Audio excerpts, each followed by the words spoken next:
want to say it. I want to talking about your style, your rap style. It's like nobody else ever that I've heard. How did you come up with that?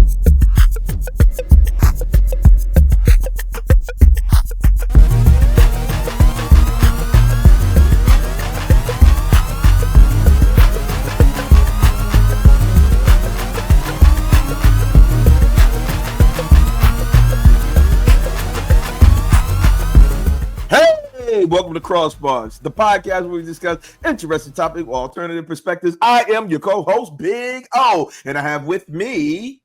Hey, Jason A is back in the building with the legendary Sadat X, the MC, the entrepreneur, the mentor. Give it up for Sadat X on Brand Nubian. Oh my gosh, you're here. So now, let's get into it. Straight out of New York. Wait a minute. I don't know, man. Do you claim New York still, or do you tell people? I just came. I mean, I'm in NC now, but I just came back from New York yesterday, so I go up sometimes every month. Yeah. Listen, I'm gonna just tell you. You're recording a video or something, right? You got a video. Yeah, I got a new song out. I did a video. I saw that. Yeah. That's beautiful. This is beautiful. Like, hold on, wait, because I've been down in Carolina for basically 15 years, and I tell people I'm from North Carolina. I be like, we're from North Carolina, right? And they be like, no, you're not. They listen to my voice like, no, you're not. I be like, I tried it. You know what I'm saying? I tried it. But it's all good. I love it here. They adopted me, and it's beautiful. So many people from up top moving. Like, how is it? Great. You know what I mean? Great. You can breathe affordable. Deep. You know what I'm saying? Affordable. Look, they're trying to sneak them prices up now because y'all coming down here. Yep. You know what I'm saying? So it's all good. But first and foremost, all right, legendary Sadat X, also known as one of the third members of Brand Nubian. So tell me, like, you're not to say humble because you guys just crashed in, but tell me about the beginnings of you starting to rap. What inspired you? Who was that one person you listened to that said, all right, I got to do this. I got to try because this is too much for me not to be a part of. Or somebody just said, hey, this is how you do this, and they walked you into it. Well, it wasn't really one person that inspired me. It was a combination of a lot of the old groups, Cold Crush, Flash, Furious 5, those groups that I used to see when I was younger, growing up in New York, in the Bronx, and New Rochelle. And going up to New Rochelle, Pooh already had a group, Masters of Ceremony. And he's a bit older than us. So, he took an interest in us as youth. And we came together, man, and made Brand Nubian. Like, we made a song and took it from there. It wasn't like we was a group for a long time, like trying to run around. You see stories of groups that was groups for years. And I wasn't really like that. I was really a solo artist. Jamar's solo artist, here solo artist. We happened to make that song, came together. It sounded good. He took it downtown and got a deal. Okay. And that sounds awesome. And now hearing that, because I didn't know that part of the story, I just knew Grand Poobah was Master of Ceremony, and I thought you and your brother, y'all had a group and y'all just combined. But you said all three of you were individuals. Oh my God! So basically, y'all was Wu-Tang before Wu-Tang. Yeah, basically. That's all. Exactly. Okay, all right. So I see that. So now you tell me from the Bronx and everything, and those older groups. So now tell me about the aspect of the righteousness, during that time period, because when I think of Brand Nubian, I think of two particular groups that really gave me more conscious rap versus, just party, because I think of, Grand Poobah in Brand Nubian is more of the fun and everything, and you more of a militant perspective. So like, I think of you and X Clan as well as PRT, Pro Righteous Teachers. And I'm like, nope. Right in the same lane. And I'm like, what made you gravitate towards that? And what was the catalyst for that? Well, I mean, it was the time frame being that we was members of the 5% Nation, Nation of Gods and Earths. And at that time, it was a lot of Black consciousness going on in the country. You had Spike Lee coming out with his movies, Do the Right Thing. And, you had a lot, Malcolm X was out, and you had a lot of like conscious events that happened, especially in New York. You had when the kid got killed in Howard Beach and the Eastern Parkway riots and and Crown Heights in Brooklyn. So, it was a lot of awareness, TV shows. You had what was the Cosby Show, and then the other show, Different World, which showcased the HBCUs. So it was a lot of consciousness already in the air. So we just kind of flew with that. Okay. And so now, you guys being more conscious, did you guys ever have more or less, say, a beef? Because during that time period, people actually got on by, having a beef or R&B, somebody walking them in. So it was almost like, I think of KROSS. KROSS is a catalyst for me because one, I stopped my whole rap career after he actually broke down You Must Learn. I would let you know. I was, my name was, Did you have a rap career? I had a rap name. I told you my rap name, Oski. Skis was heavy back then. You know what I mean? Some people don't realize you had a ski on the end of your name. The most famous ski of them all was Joe Ski Love, the Pee Wee Herman dance. But and he came out with a song called You Must Learn, where he was just kicking knowledge and breaking down the Bible and everything. And I was like, all right, I'm gonna stop this because I can't do that. So it was over for me. So, so now that you're, you're on the scene and now you're speaking more or less the nation of gods and earth. Can you tell us a little bit about that? Because maybe some people are not aware of, the nation of gods and earth and what it represents. Well, the Nation of Gods and Earth was an offshoot of the Nation of Islam, started by the father, Clarence 13X, in Harlem. And basically was teaching that the black man was his own God. Like, we look through self to do things as opposed to waiting, to waiting on so-called mysteries, and we wanted our heaven on earth. And it just taught us, man, of our self-worth, our self-righteousness. And it was needed for a lot of brothers at the time, especially in New York City, coming out of the heroin era. It was an element of people that even the Nation of Islam couldn't reach. Like they reached a lot of element, but it was an element they couldn't reach. That was a street element. Dudes in the street, dudes hustling, dudes playing dice, selling drugs, or the nation tended to shy away from that. But that was a large population, and that's who the father reached out to and got. Okay. And so now, as you bring more content, because I never forget the video, and at the time, I was in private school. I was a Christian, and I saw the video where it said, drugs and Christianity up. We got to take it down. And I was like, oh, what are you talking about? And that was the first inkling, like, you might want to think about what you're doing. And then I never forget this cat that was around the way. His name, his name was Born Allah.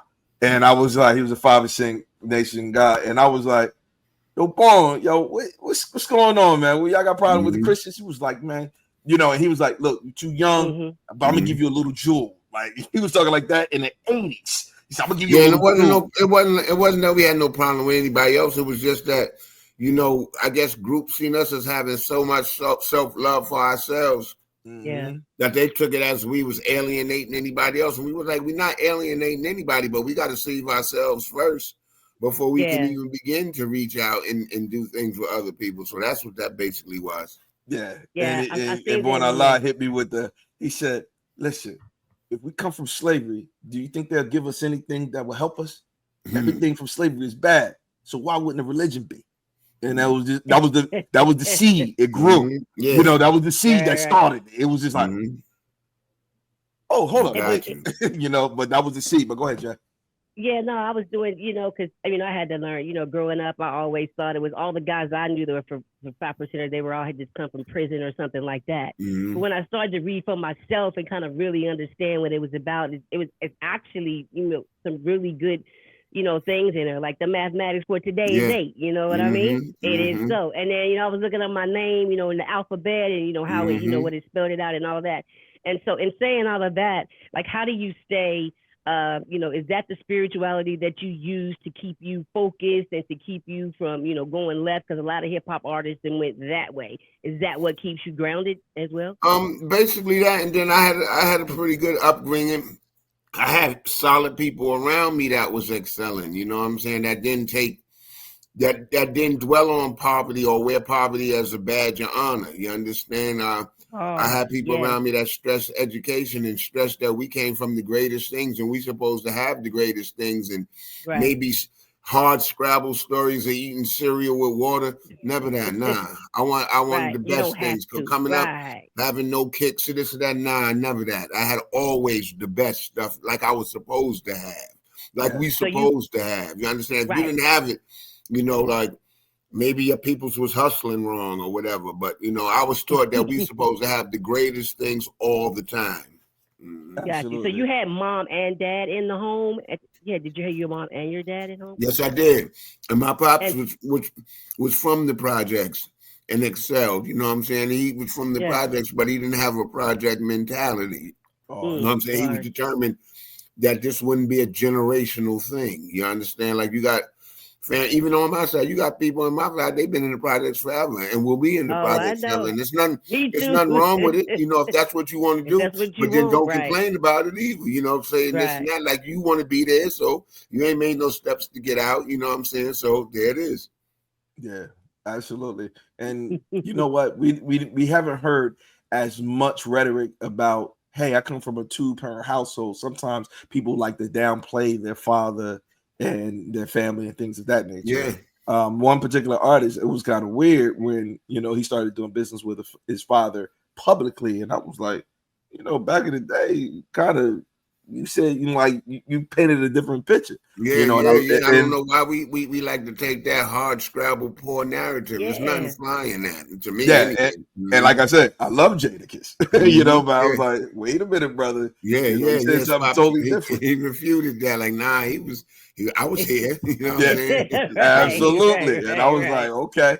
So now that you're on the scene, what was it? Did you approach Grand Poobah? Because the way you portrayed it was Grand Poobah showed that you guys were doing your thing and said, "Hey, let's do this." So I'm gonna he saw that we was up and coming and we was trying to make something happen. So you know, he offered us a way to get on musically and do what we had to do. He had the inroads already, being that he was previously in the group Master of Ceremony. So he had the inroads and the wherewithal to bring us with him. Okay. So how did you and Lord Jamal meet? Like, you know. Well, basically in Newark, that's a suburb of the Bronx, you know what I'm saying? It's big, but the rap circle wasn't that big. So, you know, like in that circle, you know, you would constantly run into who's rapping in the town, and he was one of the people that I would run into. Okay. All right. So now you guys make this group Brand Nubian. And what label were you guys signed to? We were signed to Electric Records. Dante Ross signed us. Electric Records we were signed to. And he was okay with the direction of more of, you know what I'm saying, Gods and Earth, because during that time, I would say that it was more like a niche. Whereas I saw PRT and it was like, all right, we're going to support you. And then they pulled the rug from under. It seemed like it was it. They had one album and it was like, And then. Well, it took a lot of those major labels to really understand what dudes was talking about. You know what I'm saying? Like after, like a lot of them got put on, like I know Electric didn't really realize what we was talking about till after the album was out. You understand? They caught one of the videos and pulled, but it took those labels, like PRT label, whatever label they was on, it took those labels a minute to actually find out what they was really talking about. Yeah. Right. And I really enjoyed it, and truthfully, I'm glad you're here. Like I have a whole nother wild take, and this is Big O's take and not Sadat's take. This is Big O's take. It seems like around 89, 90, they pushed the narrative of gangster rap and said they killed all consciousness, and it seemed like it was deliberate. And you know, I would imagine so. You know, they saw that was the money maker. You understand? And Boys in the Hood came out, and you know what I'm saying. Scarface came out, and they ran with it. You understand? They figured that was going. You know, it was easier for them to put that out because then they know what you're doing. You understand? When you're conscious a little more, you tend to keep that consciousness within your family and within your realm, and they couldn't really breach that. You understand? So that left them wondering. They was outsiders to that. You understand? When you bugging out and wilding out and doing all types of crazy stuff, you tend to be more open, more not thinking about stuff. Then they know where you was at. They can't keep you outside the box. You know what I'm saying? They can keep you in that box now of their narrative. Absolutely. And I look at it from the standpoint of they were wearing commercial gear where you guys were wearing, maybe local artists and designers where it's like, okay, we're going to wear the Raiders, we're going to wear this starter, we're going to wear this and push, commercial. Whereas, we were, on a cusp of like Carl Kanai came out a little later. They had cross colors, but Carl Kanai came out, and then other black designers. And then it was like, we're going to push it. And even a gentleman came out with this new fashion, and he targeted you guys, which was Tommy Hilfiger. Yeah. And so it was like, yo, let's get the cool upcoming guys to wear this fashion and let it know. And then, it was kind of cool. Like we were breaking some things, but it was like, nah, we got to go here to our friends. And it was like, nah, we got to get a grasp of it. And it was at the expense of conscious rappers. But go ahead, Jay. I apologize. No. You were definitely one. Actually, I see in an interview with you and Lord Jamar, y'all was on Vlad, and they were talking about the fashion. And like, now we're men. We want to bend on. We want to do our own wardrobe. Definitely. We don't want to wear that. We don't want you to start wearing. The trends change, and now the men is looking like women and all that. And you guys like, nah, we gonna get our own wardrobe. But what I wanted to say, I wanted to talk about your style, your rap style. It's like nobody else ever that I've heard. How did you come up with that, or like what kind of helped you formulate that? What happened? What coming up?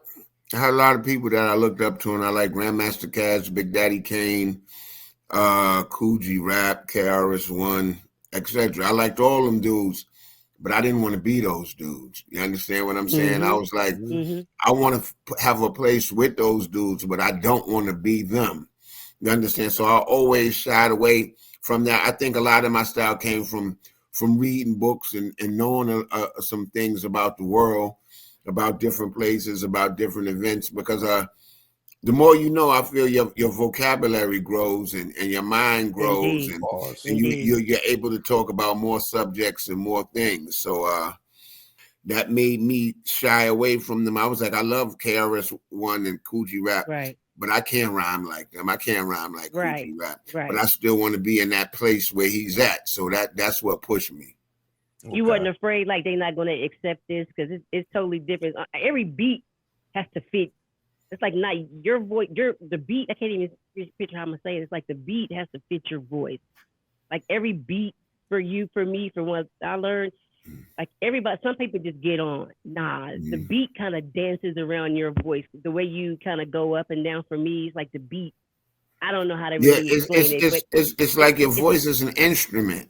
Correct. You understand? Your voice is I consider my voice an instrument, and it plays with the beat. If the beat goes high, I might go high. If it goes low, I might go low.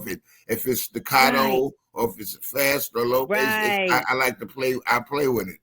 Yeah, and I tell people too, like, as long as you fall in the pocket, you don't gotta rhyme.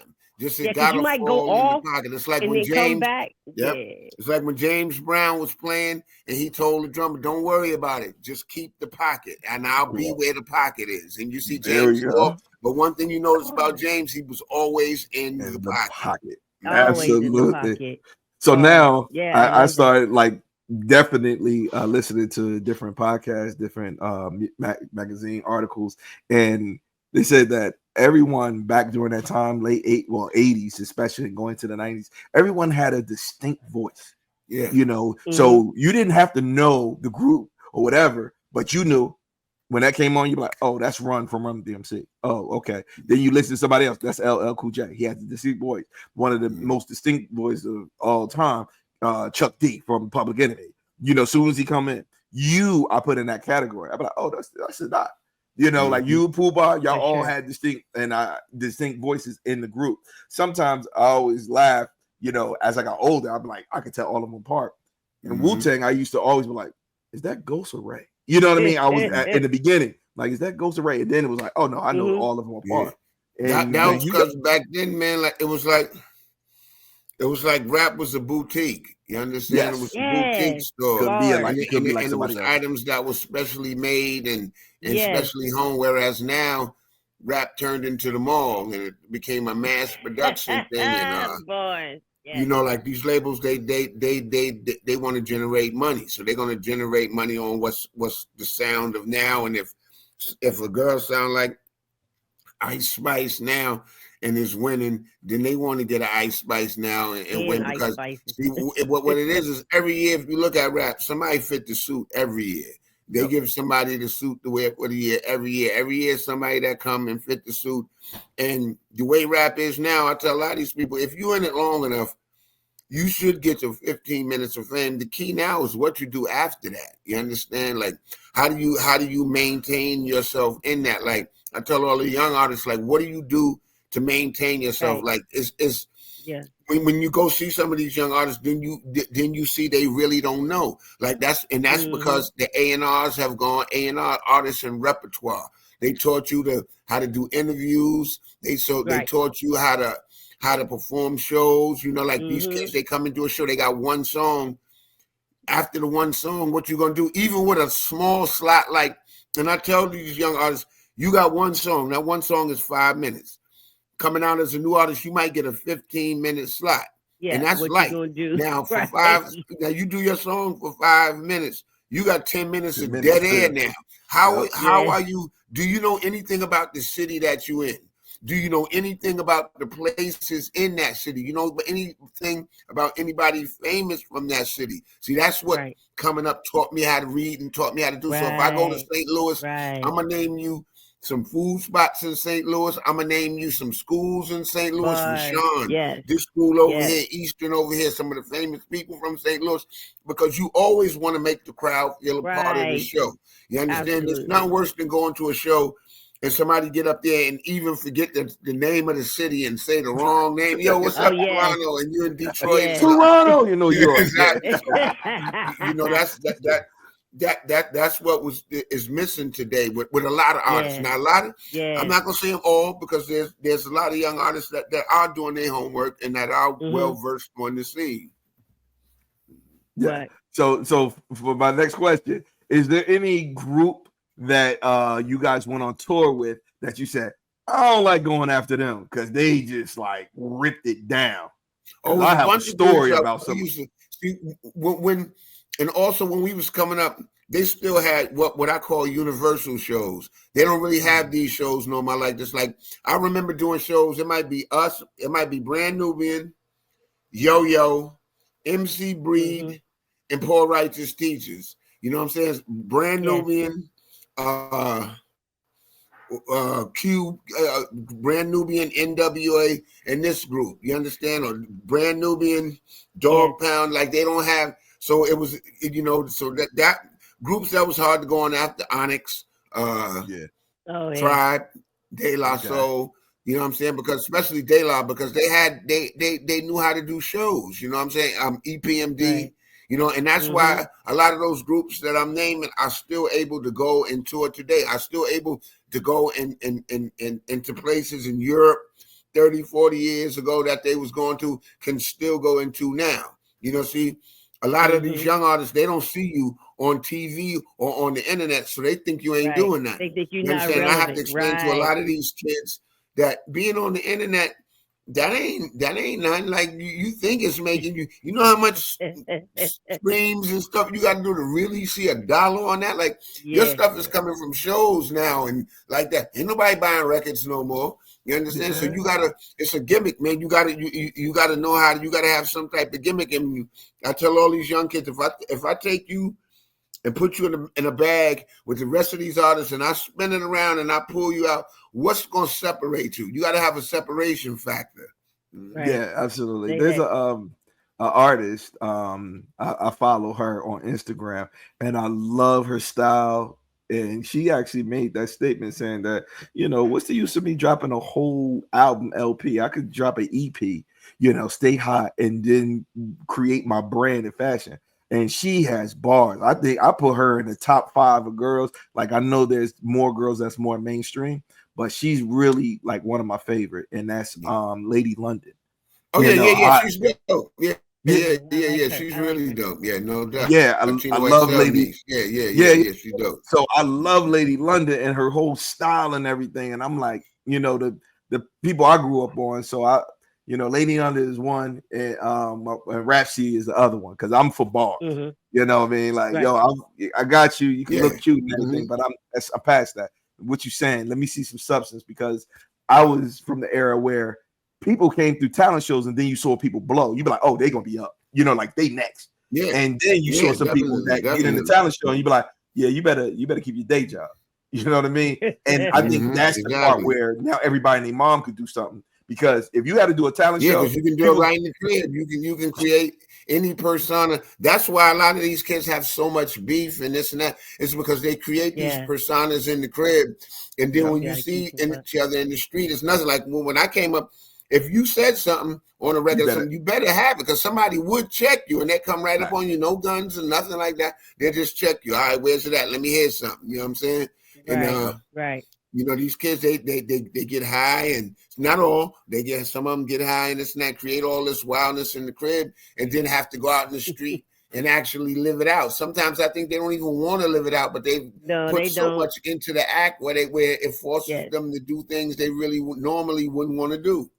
You got to hold them accountable. And I think that I've seen you kind of relate, because you've done a lot of collaborations. I'm talking about a lot of collaborations with a lot of different people on a lot of different levels. And I think that's what keeps you relevant as well. Yeah. What about that? Which collaborations, did you do that intentionally to stay relevant, or is just music? Well, it started as people wanting to do songs with me, and you know, it's just continued on. You know, I'm like, and it goes, things that go into collaborations. Like, you always want to collaborate with somebody who's going to actually get the work done. It's not worse than doing a collaboration and you waiting on a verse from somebody. I've seen dudes take months to do a verse. You understand? And you waiting on the verse, and you waiting on the verse. I've seen dudes take 6-7 months to do one verse. For one verse? Yeah, exactly. And there's been people that have been like, yo, I waited. Me, I genuinely love rap. I still love it. See, in order to do stuff like that, collaborations and verses, you have to still love it. And in order to still love it, you got to keep your blade sharp. Because one thing in this too, if somebody blade ain't sharp, especially as an older artist, they'll cut your head off. If your blade ain't sharp, I'm a hit. You know what I'm saying? I don't care. I don't care how old you are. You know, because it's about 4 or 5 artists that can live on their catalog forever and don't have to do anything else. You got a KRS-One, you got a Doug Fresh, you got a Slick Rick, and a Rakim. Wait a minute. You did not put LL Cool J in there? In L. But see, L is different, because L does new stuff that sounds good. That is true.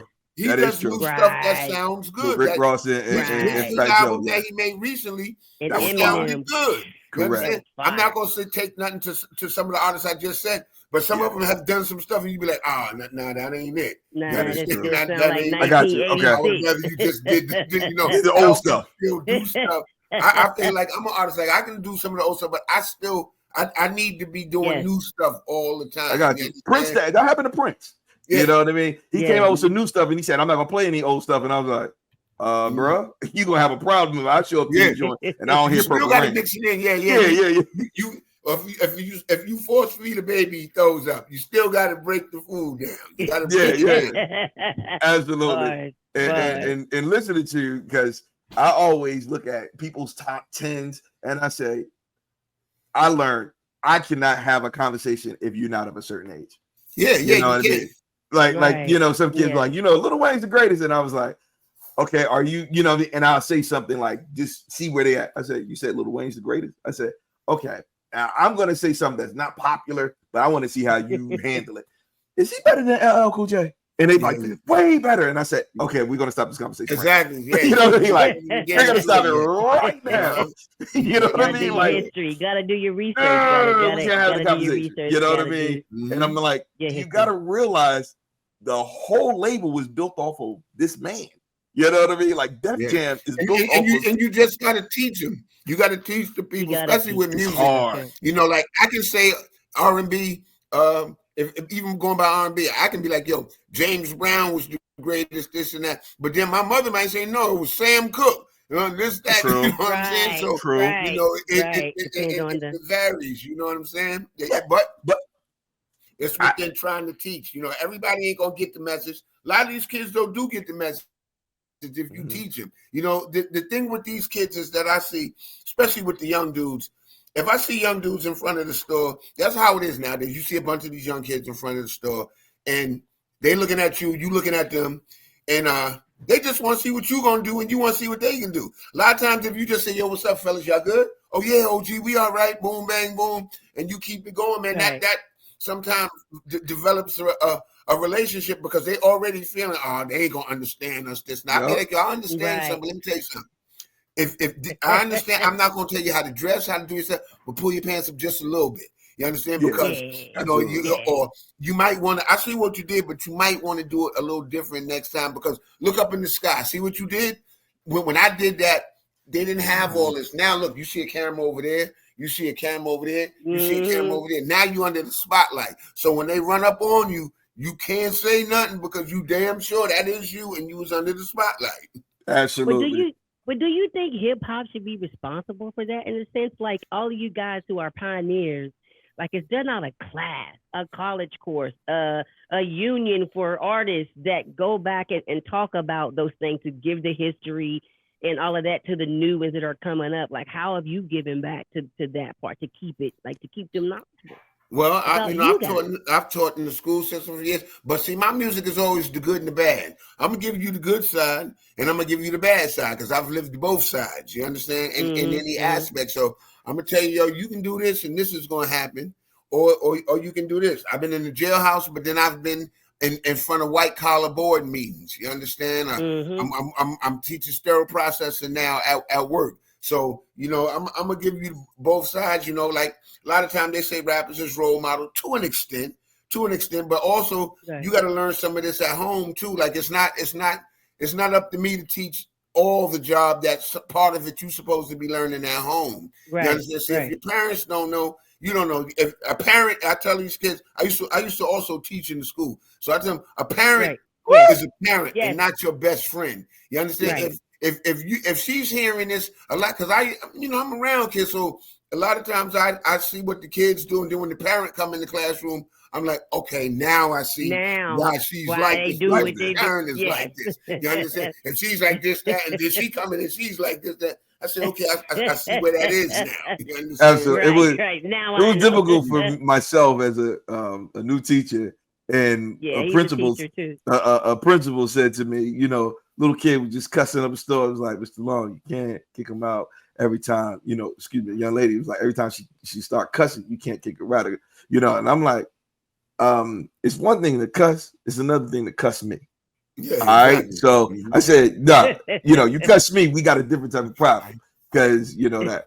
But what I was saying is that he broke it down in such a way and was like, you know, and he had me at a meeting. He said, I'm gonna bring you to the meeting and you're gonna understand. And I'm like, ain't nothing. Look, I said, ain't nothing I'm gonna understand. Yo, I got a problem. I'm young too. I say, look, whatever you bring me to, I'm with it. You know what I'm saying? So I understand. When I taught in the school, that maybe 70% of the teachers was white, but it was in the hood, hood, across from the projects that I knew the people. So in my classroom, when they used to start bugging out this, because see, one thing about teaching is the kids know when you ain't got control.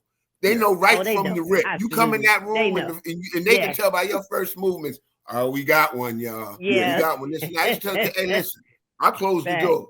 Listen, y'all know I know. Don't even do that. Don't even try. You over there bugging out. You know I know your father.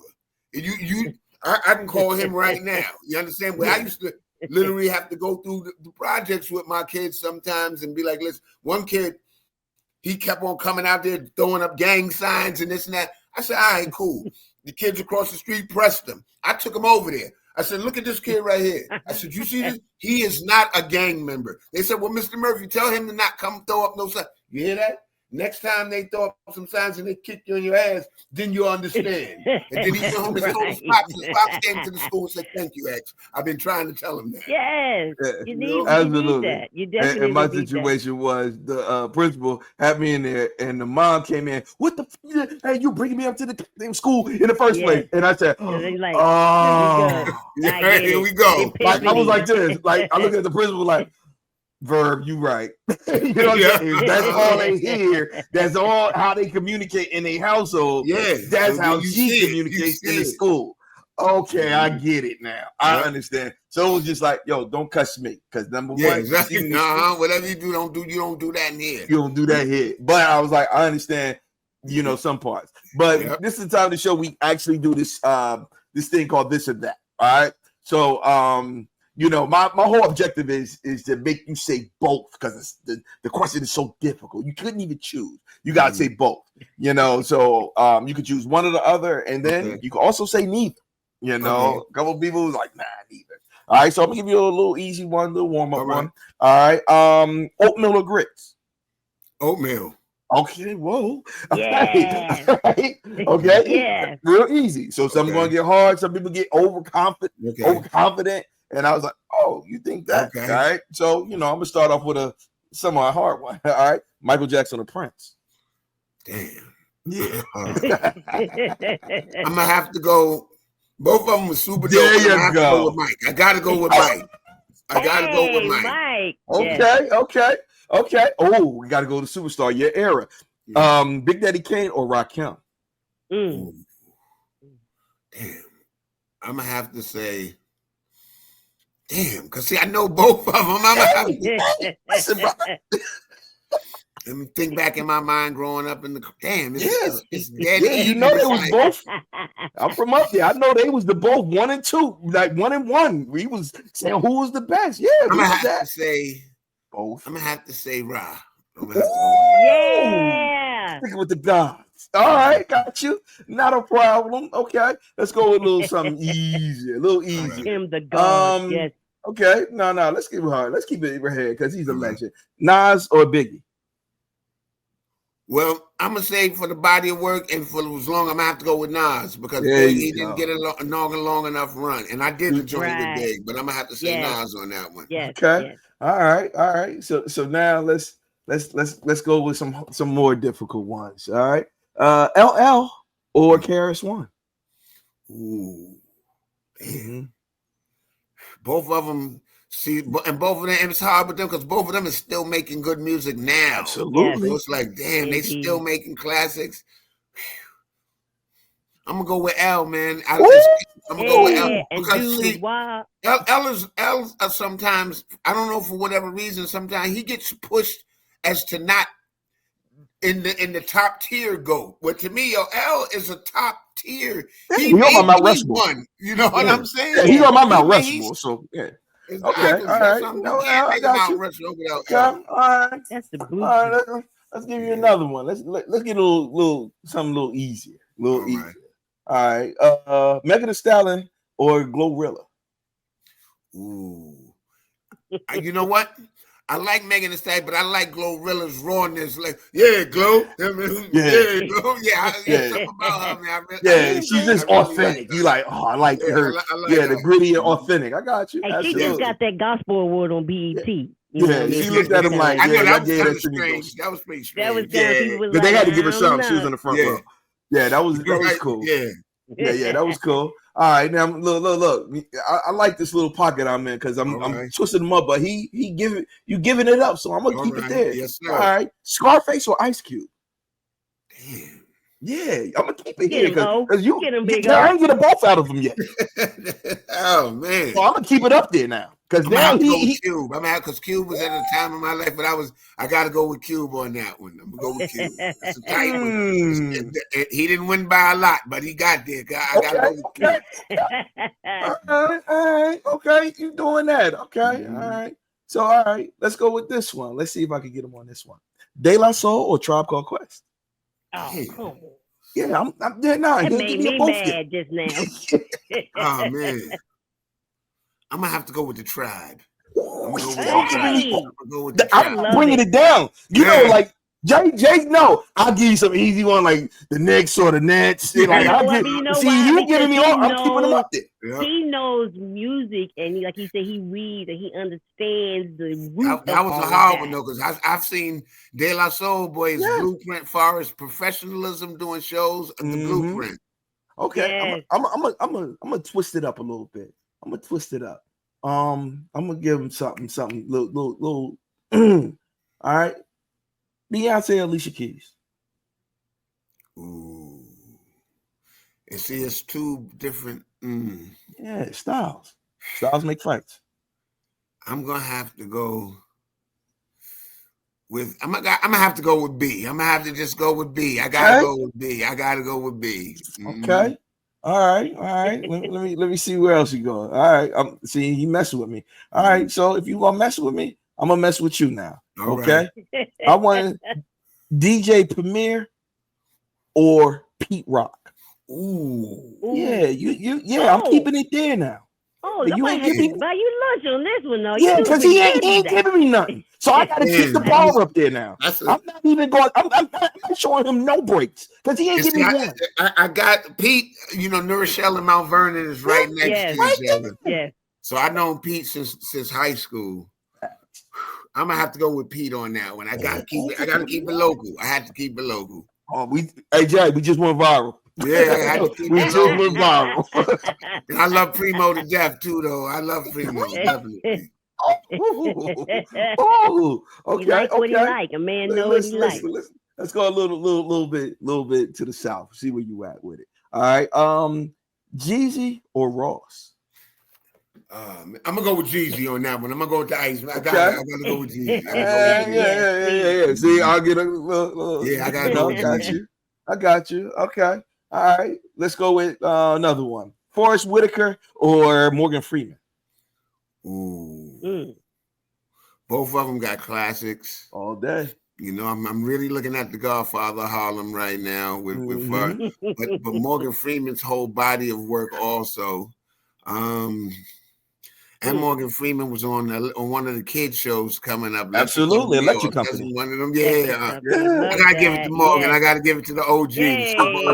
Electric Company is the turkey. Okay, OG. I got to. Okay, listen. I understand that. Okay, now we gonna go on something on us, real people, cerebral. Okay. No, okay, all right. Hulk or Superman? I'm gonna go with Superman. I had Gamma? Yeah, I had to because I have like the Superman costume when I was growing up. So I had Superman. Yeah. Listen, all of us, we all got comic book exactly. I was gonna hit you with the Wolverine, but I said I'm gonna be a little easy. Yeah, I'm gonna be a little easy. All right, so look. Now I'm gonna hit you with Light or Latifah, MC Light or Queen Latifah. I'm gonna go with Light simply because I remember she used to perform in Union Square in New York in the Latin quarters, and that was the time when hip hop wasn't safe. Like if you went to a hip hop club, then you really had a love for hip hop because you didn't know you might not make it home. Absolutely, right. Absolutely. Okay, I got a couple more. You know what I'm saying, but I'm gonna leave them up there. All right. Okay, I'm gonna leave them up there. All right. Look. Mobb Deep or Wu-Tang Clan? I'm gonna have to go with the Gods. I gotta stick with the Gods. I gotta go with the Wu. Even like I love having Big Noid and all them and I thought you was gonna throw the loyalty over there. I have to throw the love vibe. I gotta go with the Gods. Oh, okay. All right. I'm gonna try to twist them up a little bit. Yeah. You know what I mean? Just look. Just give them a little. Halle Berry or Nia Long? Well, Nia's Brooklyn all day. Trini or Guyanese, one of those ones. But Halle is classic. That classic beauty. I still love Halle to this day. I gotta go with Halle. Okay. Most people, especially hip hop, they went. All right, I love that. He gave it up that way. All right. Okay. Now look. Now you gotta go with. You gotta separate the men from the boys. All right. All right. Jordan or LeBron?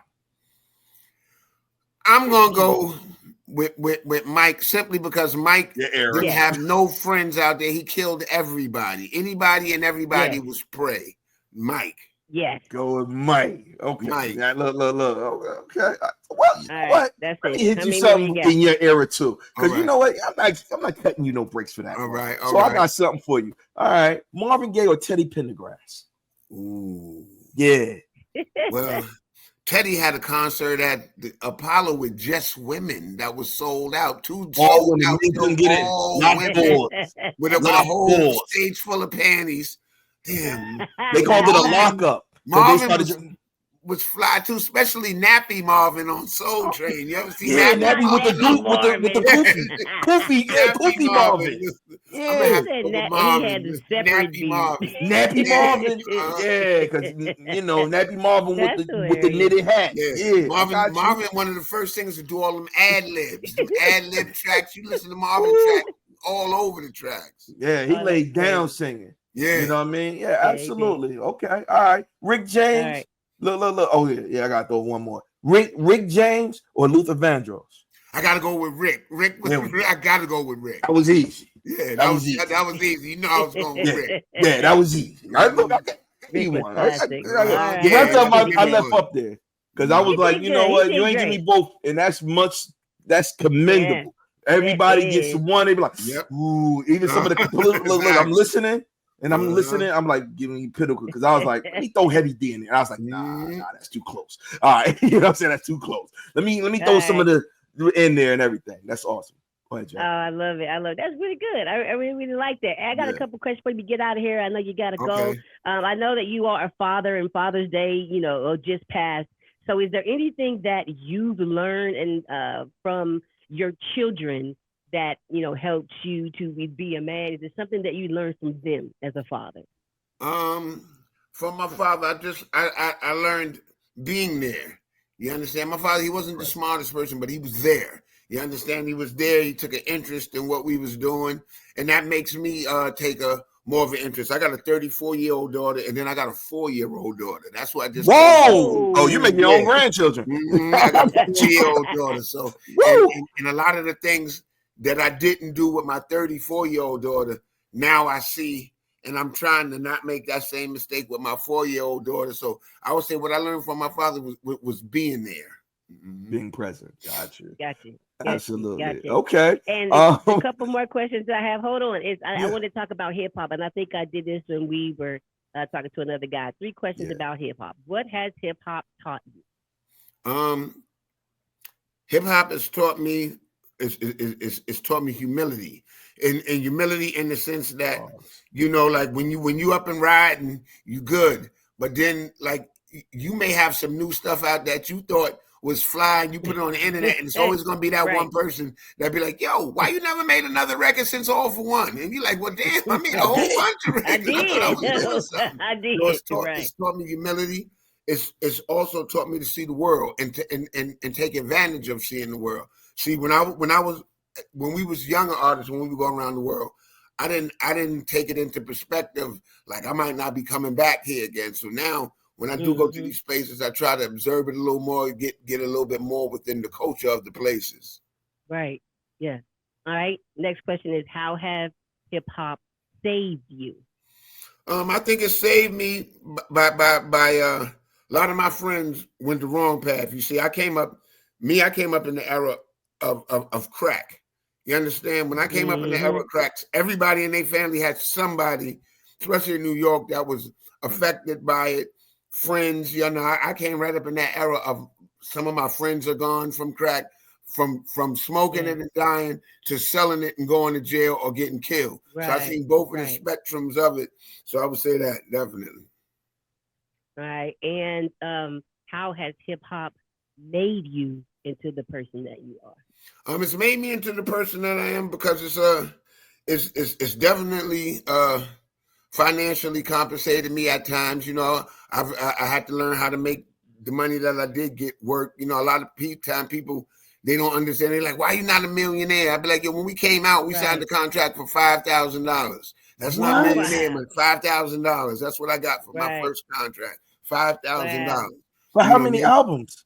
That was we were signed to do 2 albums, but for the first advance of the first album, everybody got $5,000. So they got y'all $15,000 for Brand Nubian.